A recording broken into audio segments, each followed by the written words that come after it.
Today is a very special day, Hanuman Jayanti. On this auspicious occasion of Hanuman Jayanti, we will hear the divine appearance of Bhakta Hanuman for the purpose of serving Lord Sri Ram from Sri Valmiki Ramayana and Sri Sangraha Ramayana. It is mentioned in the scriptures that the Vanara king called Kesari is the father of Hanuman, Bhakta Hanuman. Plavangamanam gatam adhirajyam plavangam kesari namadheyam meru vasastanjaneya sugatrya shachya shachikananchaiva dyuloke. This king called Kesari Raja, who is a Raja, who is the king for Vanaras. So he was living and ruling all the Vanaras on the Meru Parvata. Meru, it is mentioned as Meru Vasa with his beloved wife Anjana Devi. So they were living on Meru Parvata, and that is where he was ruling Vanaras. Nara. Va means not. Nara means human. They are not human. Their body is like human. Face is of monkeys. So it's both the features. Face is of monkey, but the body is of human, but they have extraordinary powers. So Vanara. So he is a king of that. And the scriptures mention, who is this Kesari? Kesari he is an incarnation of a Devata category called Maruttas. There are Devatas called Maruttas. So he is one of those Marutta Devata. And who is Anjana Devi? Anjana Devi is one of the Apsara called Punjakasthali. So this Punjakasthali Apsara has come as Anjana Devi, and Marutta Devata has come as Kesari, and they were ruling on the Meru Parvata. So they had this desire. This Kesari and Anjana Devi's desire was, they want a child who's an extraordinary child. So we know from the scriptures that some devotees do tapasya, like Aditi Kashyapa. Their tapasya was that God, Supreme Lord, should come as their child. Sometimes some other devotees do tapasya. They want devotees to appear as their children. So this Anjana Devi and Kesari, their desire was, among the devotees, he must be the topmost devotees, number one devotee. Bhagavatottama, Uttama Bhagavata. The supreme, highest devotee. Such a devotee should appear as our child. This was their desire. And their desire was that in terms of Aishwarya, Shadaishwarya, so God is supreme, Narayana is supreme. So next to Narayana or Krishna is Lakshmi Devi. So Lakshmi Narayana or Sita Ram or Radha Krishna. So they are the highest. After them, who? In terms of their capacity, whoever is that person after God, next to God, such person should come as our child. That is called Jivottama. Among the living entities, he must be the topmost living entity, Jivottama. So this was their desire. So they were doing tapasya. Everywhere they were doing tapasya. So many places, like in Tirupati, there are 7 hills. And one of the hills' name is Anjana Parvata. Garudadri, Sheshadri, Venkatadri, Anjanadri, like that. There are 7. Adri means mountains. So where this Anjana Devi and Kesari, they did tapasya, one of the mountain is Anjana Parvata. That is one of the mountains. Like that, Kishkinda is another, where in the present day Karnataka there is a place, right? So there. But they were living in Meru Parvata.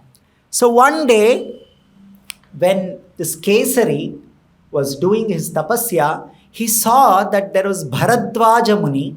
So he was doing tapasya, and one of the demon was trying to kill Bharadwaja Muni by attacking Bharadwaja Muni. Hantum Bharadvajam abhedravantam sindostate sindurunmadanandam avekshya duradapi tasya kumbe sa kesarivat papata. This Kesari, he saw that one demon, his name was Shankapurva. That is a demon name. So he was in the form of a elephant. He has taken the shape, the form of elephant, and he was trying to attack Bharadwaja Muni and kill him. And Kesari saw this. So he immediately jumped from wherever he was for many yojanas and protected Bharadwaja Muni from the attack of this demon Shankapurva and saved Bharadwaja Muni and all the sages. And they were all very happy. Tam Shankapurvam Shabalam Sahatva Tirtam Munina Bhayam Chakara. He said, all of you do your tapasya. I will make sure there will be no fear. There is no fear for all of you to do tapasya. Like that. So, Maharshi Sangam Samavapaharsham. All the sages, the rishis, Maharshi, Bharadwaj and other rishis, Harsham, they became very happy with this Kesari's seva. He did such a nice seva. He saved us from the attack of this demon, like that. So then what they, Varam Vraneshtinta Jagada. We want to give you one vara, blessing. What do you want? Please ask from us. So Bharadwaja Rishi and other Maharshis, they're asking, Yadi Prasanna, if you're all very happy with my seva, with my attitude, Kesari is asking. You see, many times people do tapasya, they do so many vratas that we want children like that. This is not uncommon, this is very common. Even devatas like Kesari, they are also doing tapasya, they also want children, but there is a difference. What kind of children they want is different. In the material world, people do tapasya, vrata, tapa, and they say, oh, I want a child who will be very rich materially. Something like that. So materially you should be famous, materially rich, you should take care of us and all. But here, Kesari, the moment those Maharshi, Bharadwaja, they said, we are very happy with your service, we want to give you some varam. What do you want? So he's saying, Yadi Prasanna, if you're all very happy with me, Bhagavatuttama me sutam. Sutam. Please grant us that boon. What is that boon? Bhagavatuttama. Among the devotees, Bhagavatuttama should appear as our son. They didn't say that we want somebody who will take us for a foreign trip, they will build one bungalow for us and something. No, he's saying that devotee, our child, should become the topmost devotee of the Lord. You see what kind of desire they have? Their child should become Bhagavat Uttama Bhaktaha. Oh, our child should become devotee of the Supreme Lord. Sarva Gunabhiramam. He should have all good qualities to become a devotee. To become a devotee means he should have many, many good qualities. Sarva Gunabhiramam. Our child should have all good qualities. So then he's saying, Tasmanna mukhyostu vina mukundameva sapraveda varam dvije. He said, oh Brahmanas, Mukunda, he should be the topmost devotee of Lord Mukunda. So that kind of a son, that kind of a child we want. Tatak kadachit kamalayataakshi snata suvastra bharananjana. So they all said, oh, very nice. They understood very soon Supreme Lord is going to appear as Lord Ramachandra. And so he requires a great devotee to come and do seva. And here is Kesari requesting for that. So they all said, Tathastu, Tathastu. They blessed. That is the desire of all the great Brahmanas and rishis like that. So Anjana Devi, now she is doing tapasya. And the Kishkinda, she is doing tapasya. At that time what happened? Samsparshanam Nastava Devi. That time this Mukhya Prana is the prana. He is the foremost devotee, servant of the Lord. And he appeared. Samsparshaya. He just did sparsha of Anjana Devi. So this is one of the speciality of Devatas. They can bless anybody with a child by looking at them, by touching them, by talking to them. This is their capacity. So here it is said, Samsparshanam nastava devi bhutyai prochaiti bala mati matra lajjam. By touching that Anjana Devi, that Vayu Deva, Mukhya Prana himself entered the womb of Anjana Devi. So, in the material world, when we all take birth, it is always said, Garbhavasa, being in the womb of mother is considered as a topmost suffering. Dukkha. It is called Garbhavasa Dukkha. It is not some very happy experience. So there are certain people who are exemption for this. They don't have to go through this. Like the Supreme Lord, he doesn't have Garbhavasa Dukkha. It might look like he is in the womb, but he does not go through that pain of being in the womb. Like Lord Brahma. Lord Brahma does not incarnate. There is no incarnation for Lord Brahma. So in the same category of Lord Brahma, same capacity and same category is this Mukhya Prana, Vayu Devata. So he also does not have Garbhavasa Dukkha.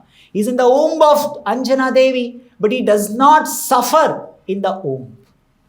In Srimad Bhagavatam, 3rd canto, it is mentioned what all types of suffering is there in the womb. So he does not have, he is with full capacity, with full jnana, is there in the womb of Anjana Devi.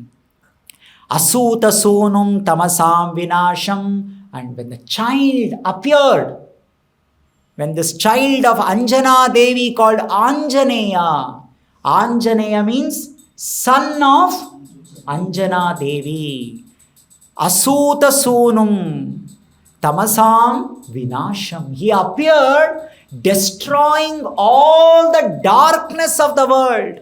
Tamas means ajnana, darkness, right? Avidya, nasham, vinasham, tamanjana, sajjana, kanjanabjum. This, the child of Anjana Devi appeared to destroy all the tamas in this world. Anargha manikya maniprakasham. Anargha manikya. It is like one special diamond which is very rare to get. Anarghya manikyam prakasham. It is glowing. The child is dazzling, effulgent, glowing. Prachiva devam jagadeka deepam. He has appeared to give light, guidance to the whole world. This child, whoever has appeared as a child of Anjana Devi. And who is this? Pranatmake. Prana Atmaka. He is an incarnation of Prana. Prana is one of the personality who is considered as per the scripture as topmost among the jivas, among the living entities, called Jivottama. Highest capacity among the living entities. Pranatmake Pranasute Prajapate Chudamano Bhagavatottananam. Who has appeared? Pranatmaka, Pranasute, right? Chudamano Bhagavatottama. Among the devotees, among the great devotees, because there are so many great devotees, like Shukadev Goswami is there, right? Bali Maharaj is there, Prahalad is there. Among all of them, he is the number one. Chudamani, special. Nananda Chetaha Sura Asurandarinam. When he appeared, all the devotees became very happy, very joyful. They don't know the reason, but they're feeling very jubilant. Internally, they were feeling very, very joyful. They're celebrating. They're feeling very light. Something internally they are feeling, some happiness is overflowing. At the same time, Sura Sundarinam, all of them, these devotees and devatas, they're enjoying, celebrating. Garbha Papato Asurana. all the Rakshasas, Asuras, whoever were pregnant, those Asura Stries, all of them had miscarriage. So because it created so much fear in their heart, the appearance of Hanuman, it is going to indicate that this person is going to do Asura Samhara in the future. As an indication of that Asura Samhara, whoever were pregnant, who not some good people, those Asura Stries, Rakshasi Stries, those who are Bhagavad Dveshis, all of them had Garbhapata, it is mentioned, right? Sanjata matram shishum adbhuta gatram. Sanjata, just now it is born. Just now it appeared, this child. Shishum, the Shishu means the child. Adbhuta gatram. It has born and it started increasing its size. And it's growing in the size. Everyone is seeing, oh, who is this child? When the child is generally born and it's very small size and it takes time to increase its size. Today we are all, of one size. We are 5 feet, 6 foot tall, and we are of certain size. But this size did not come from the day one. It took 10 years, 15 years, 20 years, 30 years, right? To come to this height, this weight, this size. But this Shishu, Sanjata Matram, Shishum Adbhuta Gatram. The moment it appeared, it started increasing its size. Adbhuta Gatram. Bubhukshitam Tam Balinam Vilokya. As everyone seeing Vilokyam, Balinam, it's very strong, very powerful. Right? Yavat palartam janani jagama tavat sabala sahasotpatata. So after appearance, what it did? At that time in the sky, the sun was rising. Sun was rising. Uddid Dinesham. Dinesha. Dina means day. Isha means controller. The one who controls the day and night, that is sun. So sun is called Dinesha. Uddid Dinesham, that Dinesha, that Surya was Uttitaha. He was rising in the sky. Uddid Dinesham Grasitum Prayantam. But at the same time, sun is rising and somebody is coming to swallow that sun.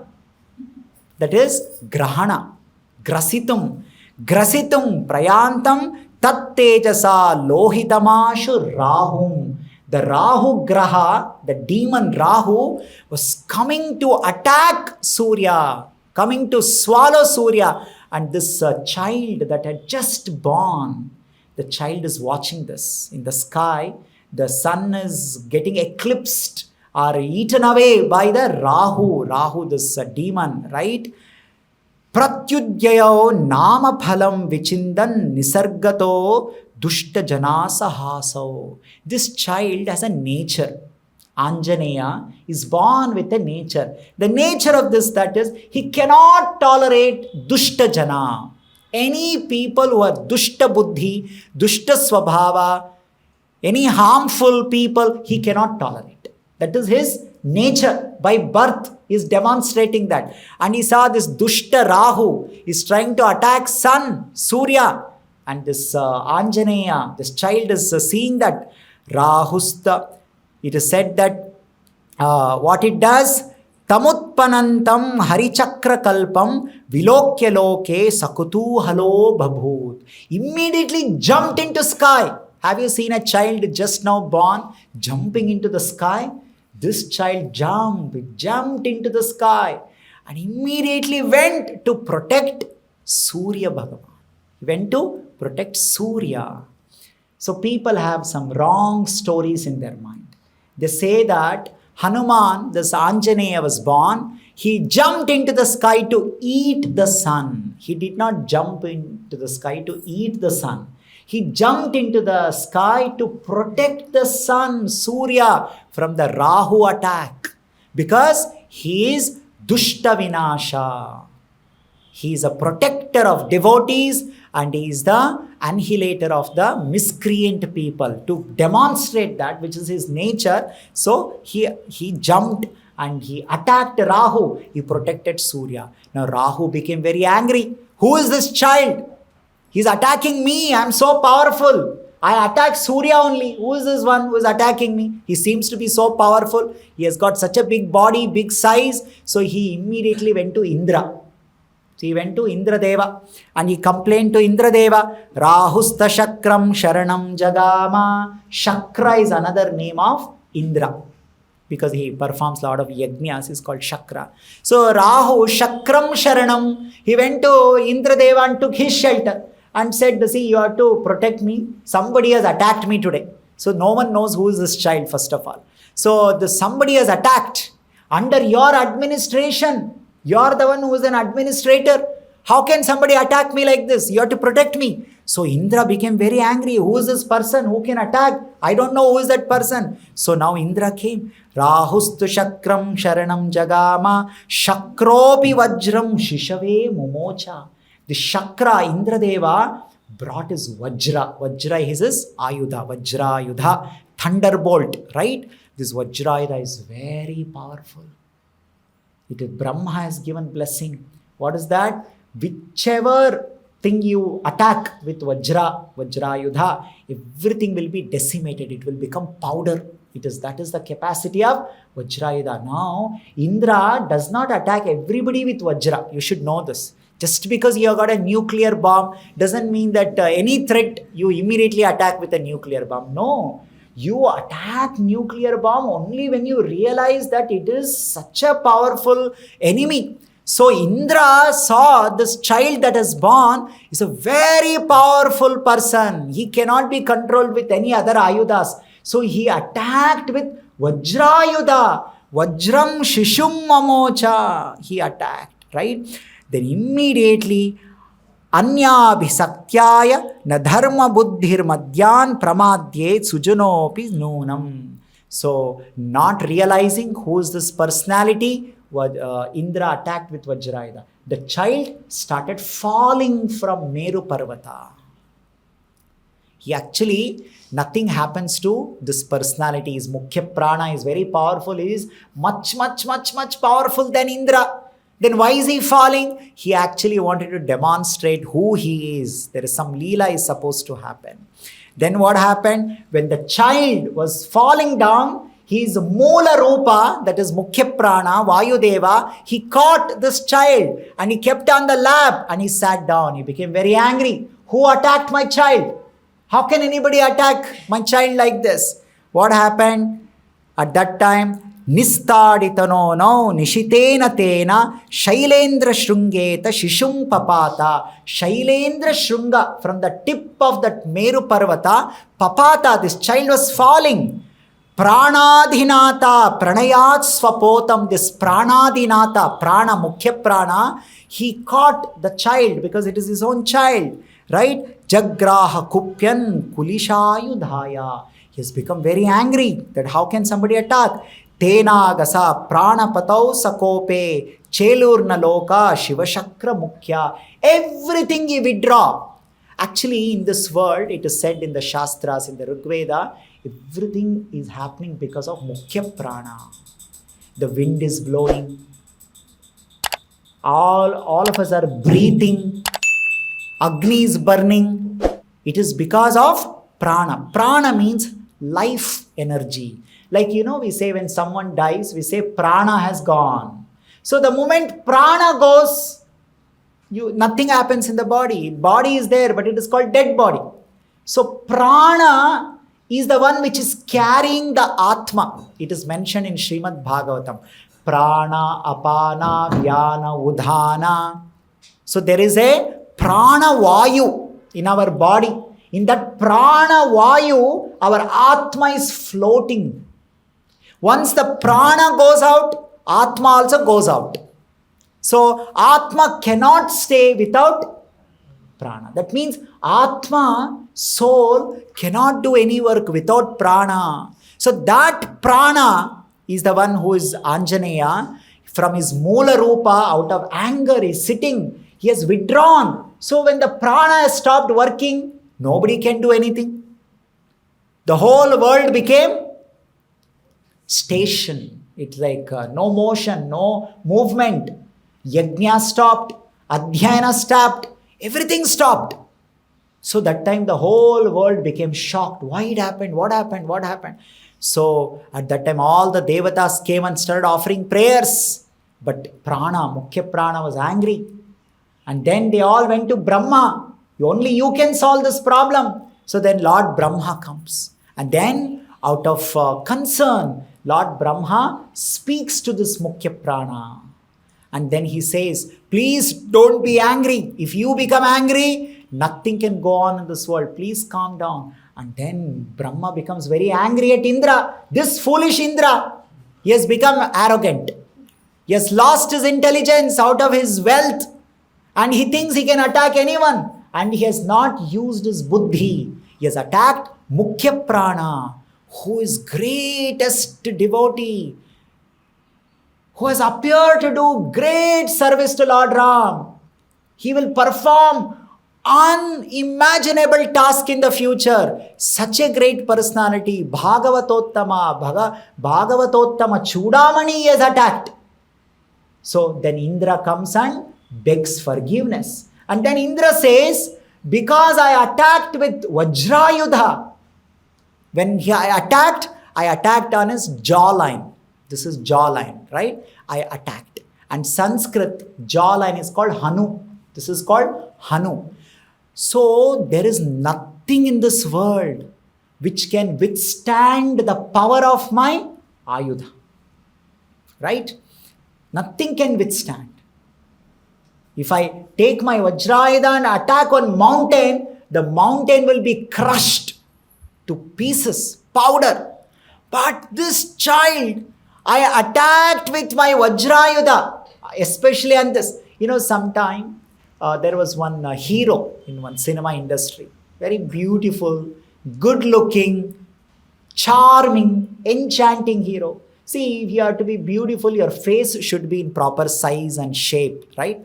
And one of the important thing is this jawline. So there are so many people, they'll tell you what exercise you should do so that your jawline becomes proper. It has in the proper line, proper shape, so that your face is beautiful. So imagine when accident happens and if the jawline breaks, your face becomes D-shaped. No more good looking. So now Indra is saying, when I attacked the face of this child.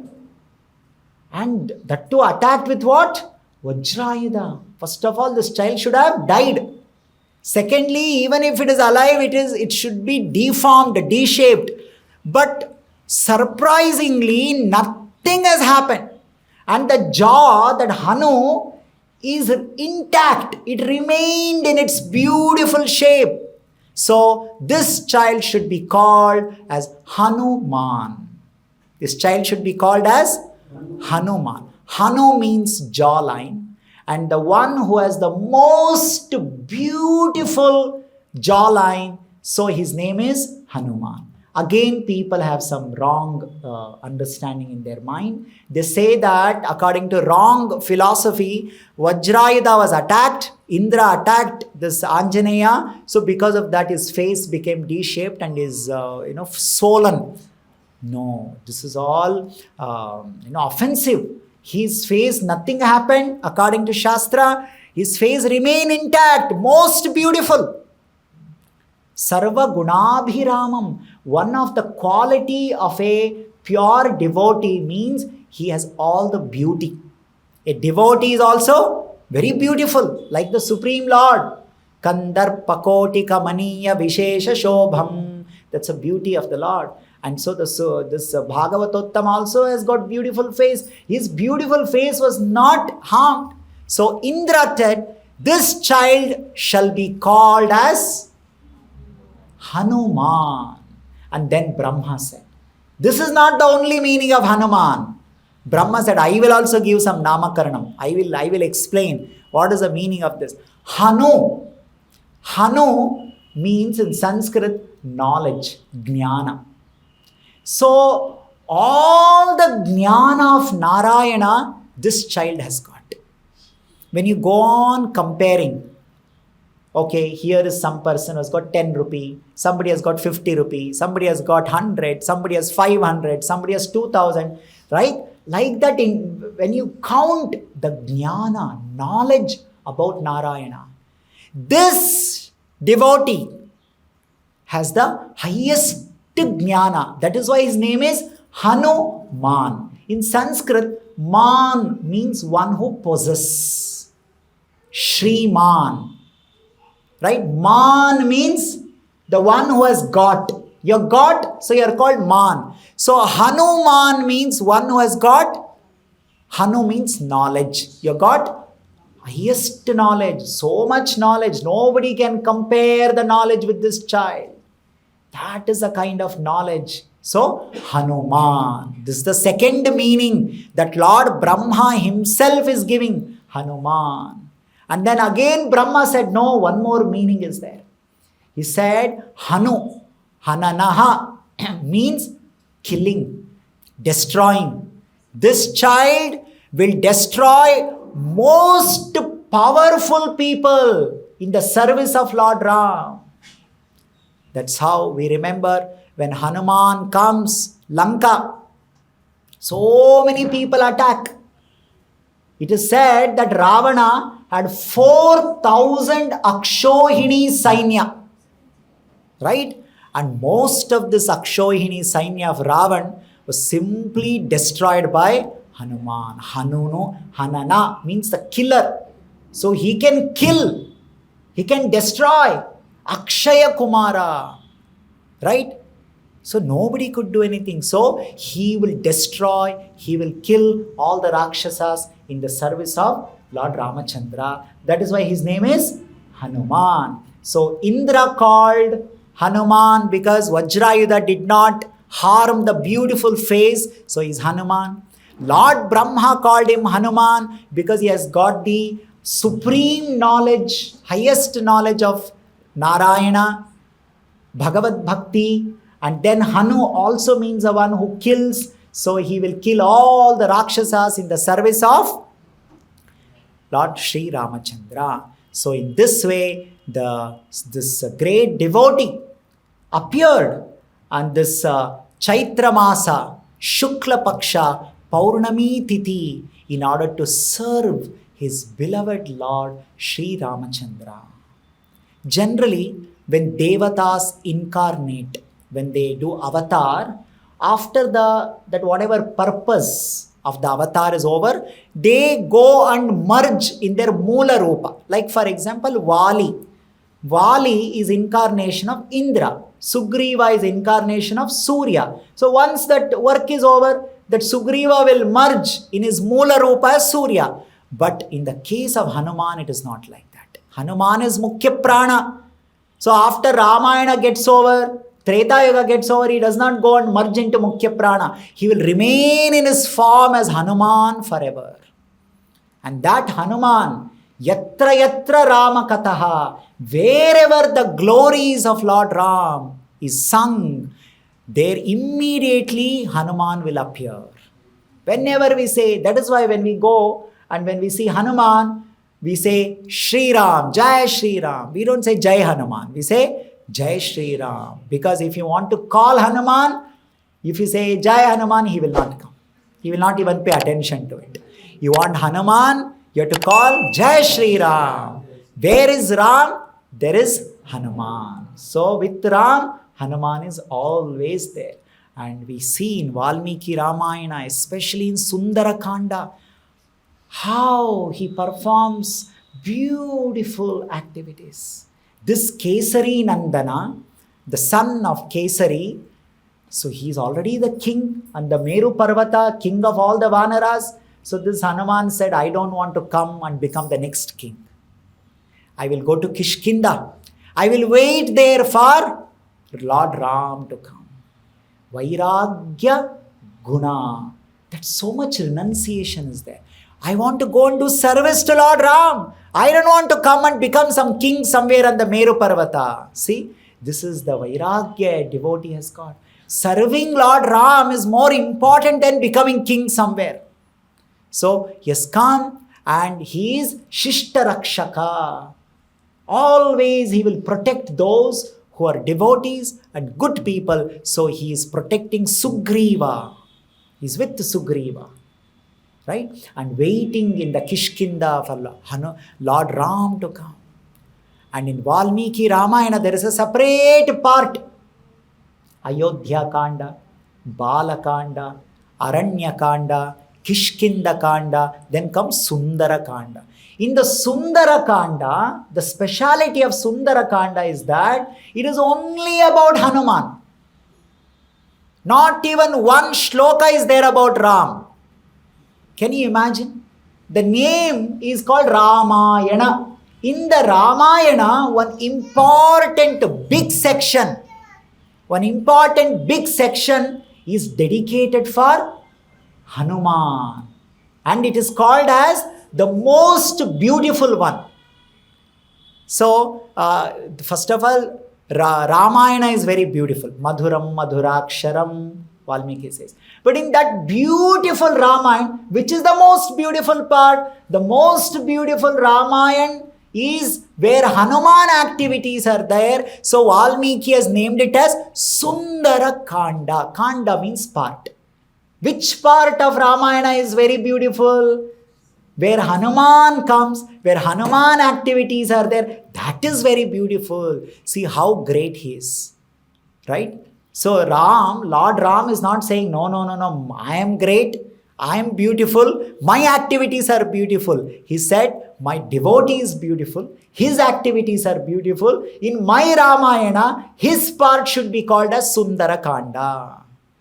Ayodhya Kanda, where Ram appears, that is not called Sundara Kanda. Where Hanuman comes, that is called Sundara Kanda. And the beginning of Sundara Kanda says, this is called Sundara Kanda because it is going to talk about the most beautiful person, Sundaro Sundari Rama. And he is going to do activities connected to Sundari, that is Sita. And his activities are Sundara. He is Sundara, means beautiful. His activities are Sundara, beautiful. And whom is he going to do service? He is also Sundara, Sundara Rama. And who is he going to search? Sundari, that is Sita. So this whole part is called Sundara Kanda. So like that, there are innumerable pastimes of Bhakta Hanuman, who is an epitome of devotion. Never asked anything from Lord Sri Ram after doing so much seva. After everybody returned Ayodhya, so Ram was calling everyone and giving something to all of them. He was doing Bahumana, Paritosha he was giving, appreciating them, glorifying them. And then he called everybody, appreciated them and called Hanuman. Hanuman, come. You have done highest service. You have done highest service. Nobody has done service equivalent of you. So I want to give you. What do you want? What can I give you? So then Hanuman said, my dear Lord, I don't want anything. I don't want anything. I simply want to be at your lotus feet and want to serve you for no benefit. I should not even have this thought. For this benefit, I want to do seva. No. Without any benefit, pure. As Krishna says in Bhagavad Gita, he says that Mam chayo avyabhicharena bhakti yogena sevate. Without any adulteration, with pure bhakti, one has to do service. So Hanuman said, just give me your bhakti seva, I don't want anything. So Lord Ram was so happy. So such a devotion you have got. I will bless you that you will become next Brahma. You become Bhavi Samira. You will become next Brahma because in the post of Brahma, you can do the maximum service to me. Brahma is that person who does maximum service to Lord. So I will bless you that you will become Lord Brahma and you will serve me. And you will always be there as an eternal associate. So the lesson we learn from Bhakta Hanuman is that how to do uncompromising service to Lord Ram, Lord Krishna, Lord Narayana without asking for any benefit. Pure bhakti, pure devotion. That should be our goal. So let us all pray to Bhakta Hanuman and Sita, Ram, Lakshman, that they may give us this consciousness of Hanuman. So powerful he is, so great he is, but he wants to be servant. So like that, we may be powerful, we may be important, we may be beautiful, we may be intelligent, buddhimatam, smart, but we should have desire of becoming servant of the Lord. That is important. So that is a blessing that we should get from Bhakta Hanuman. And this special day of Hanuman Jayanti, we will all pray to Hanuman, who is very beautiful, Hanuman, who is the embodiment of the supreme Vedic knowledge, Hanuman. And he is also powerful, who can kill anyone. So we can also ask Hanuman to kill the demons in our heart called Kama, Krodha, Lobha, Moha, Mada, Matsarya, and bless us with Jnana, the knowledge about the Supreme Lord, and engage in his service, because he is the servant of Lord Sri Ramachandra. We'll stop here. Bhakta Hanuman ki, Shri Hanuman Jayanti Maha Mahotsav ki, Jagat Guru Srila Prabhupada ki jai.